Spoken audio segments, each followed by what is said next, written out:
Hey guys, welcome back to my channel. Today I'm going to show you how you can fix missing D3DX9 underscore 43.dll dynamic link library missing from your system.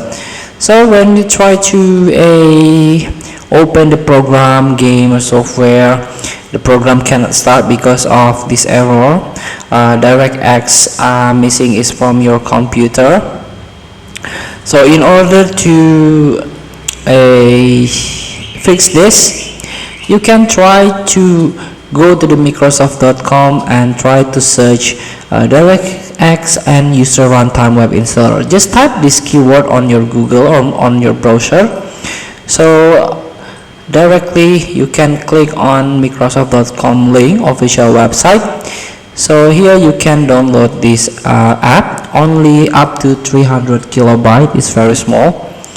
So here in this app, in this driver, we can say the Microsoft DirectX and user runtime installs a number of runtime libraries from the legacy DirectX SDK for some games that use D3DX9. So this is the culprit: D3DX10, D3DX11, Xaudio 2.7, Xinput 1.3, Xact, and or managed DirectX 1.1. Note that this package does not modify the DirectX runtime installed on your Windows OS in any way.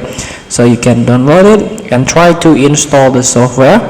After that, restart your PC and try to rerun the program or games. Feel free to try. Thank you for watching. Don't forget to comment, like, and subscribe, and click the next button below. See you in the next video.